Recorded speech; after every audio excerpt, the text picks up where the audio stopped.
To DMs that run old school games, how do you deal with players that insist on playing freak shift that newer systems have normalized when trying to run a low fantasy classic setting? I'd really like to know what this DM thinks freak shift means, but I'm getting the weirdest feeling that Ernie Gygax is the one who made this post. Back in my day, all humans had suspiciously Anglo-Saxon empires, and non-human races would sometimes have weird parallels to real-life cultures, and had monolithic cultures that for some reason all of them followed. As you can see, Ernie Gygax, I never forgot about the original art for Drizzt Erden, where he was Hispanic looking, and the book goes on to talk about how he's one of the good ones. Who are you, Dark Elf? Who am I? I am Don Diego de la Menzoberranzan, otherwise known as Drizzt Erden.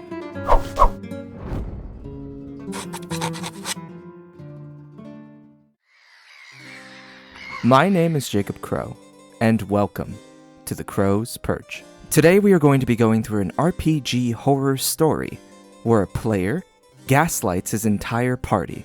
So, without further ado, and when you're finished typing up your 375-page manifesto about why you hated my opening bit, let's gather up a murder and dive right into this story. Content warning for transphobia and gaslighting. I am a forever GM, running Powered by the Apocalypse games, mostly Monster of the Week. In this instance, however, I was actually running a hack of Monster of the Week I made myself, where all the PCs are all demigods. We were about 5 or 6 sessions in with my original players. Moon, my best friend, Sky, a good friend of mine who is in many of my games, and Chaos, a very cool guy I'd never played with before this campaign.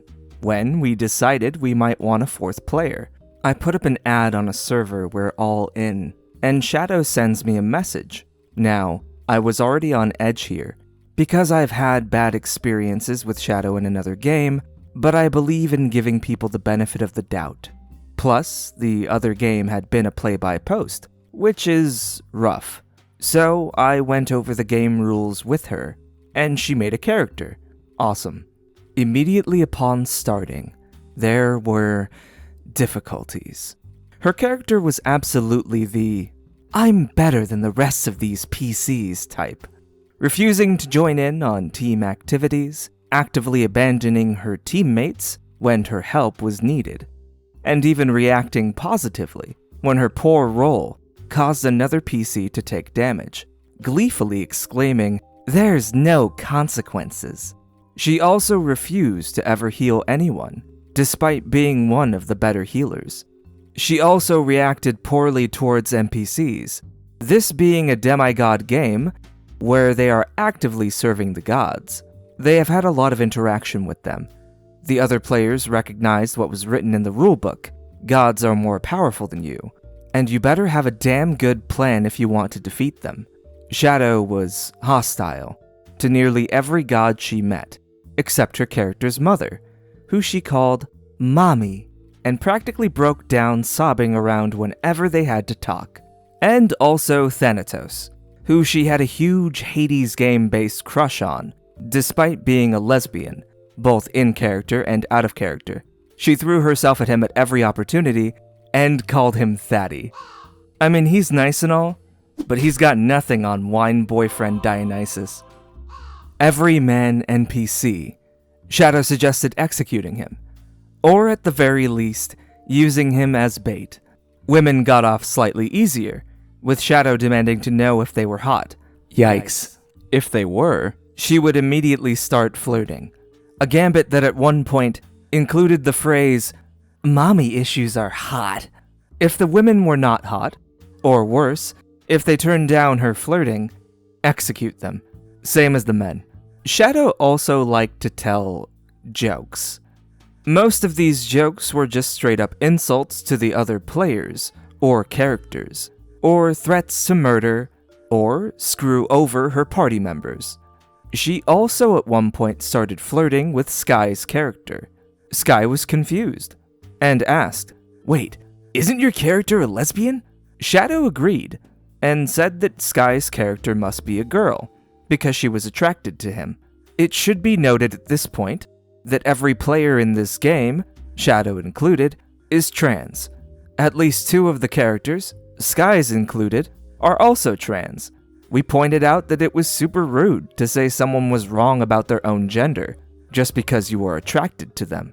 She laughed and said, "Stop being so sensitive. God, I hope he isn't trans." Upon being told he was, in fact, she laughed harder and doubled down, saying he didn't pass well enough. Aside from that awful moment, there was another where I momentarily forgot her godly parent's name. She was the newest player and didn't pick a particularly common god. No problem, but I don't have a photographic memory. I remembered and said the name. Shadow immediately got furious, saying how dare I forget her mother's name. I always prioritized the other players over her. It was clear I didn't care.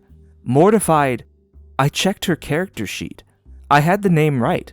I said as much, and she laughed and said, "I know, I was just gaslighting you." Very funny. The whole thing came to a climax when one of our players came down with COVID and said they couldn't make a session. I told them not to worry about it and that I'd postpone the session. Shadow starts passive-aggressively talking about how I made her cancel a date to play. Not true. I literally told her not to, and that I'd reschedule. She chose to cancel the date. I told her it was in poor taste to talk like that when someone literally has the plague, and told her that I did not think she fit in the game. That's when she blows up on me in DMs and reveals a nightmarish truth about the last session. See, in the last session, she had been distant, only ever really participating after being called on once or twice, and having no idea what happened when she was gone. We believed her excuse. She was helping her grandmother around the house. This, as it turns out, was a lie. In reality, she was hanging out with a friend, and in between her turns, she was listening in on her headphones. Without the knowledge or permission of the other players in the game, the purpose of this was to show her friend how bad we treated her. Not sure they could see that at all, given that she was literally not participating. Also in DMs, she said we never included her in group activities. Remember, those activities, the ones she actively ran from in-game, I punished her for failure too harshly. I treated her exactly the same as the other players. And the worst sin of all, we never laughed at her jokes. You know, the jokes that were insults, threats, transphobia, or gaslighting. She also claimed we were an extremely tight-knit group of friends, and she felt excluded, which honestly felt pretty good to hear. The friends thing, not the exclusion thing. Again, we tried to invite her. Me and Chaos have become much closer friends since this incident. I kicked her and explained the situation to my players by showing them her messages, which she explicitly told me to do, so no breach of privacy here. They were all horrified and glad she was gone. I no longer dread GMing this game. TLDR, player is a transphobic, gaslighting edgelord, and is so mad that we don't laugh at her jokes that she has someone spy on us, gets kicked, and throws a tantrum.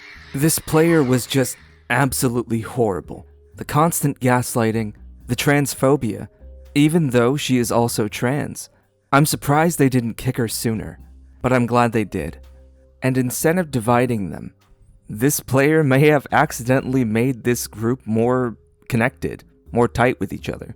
To user Habby Deactivated, I wish you the best on your group's next game, and maybe you can find your own next game on the LFG channel of the Crow's Perch Discord. And before we end today's video, I'd like to make a special mention to the Crow's Perch patrons. Our Burb Reuven Gritters, and our second Burb, Madolche Procione. Our counts of Quills, Haley, Zerofang, and Netscape Navigator. smooth operator. And don't even get me started on those barons of Beaks, McYeetly, and Anja. And last but not least, our resident Duke of Feathers, Acroth. Thank all of you for your support. And if you'd like to support the Crow's Perch yourself, feel free to follow the link below, and it will take you down to the Patreon of the Crow's Perch, where you yourself can make a donation and have your name done up in lights, kid, on the Crow's Perch Discord. Thank you for tuning in. Until next time, as the crow flies,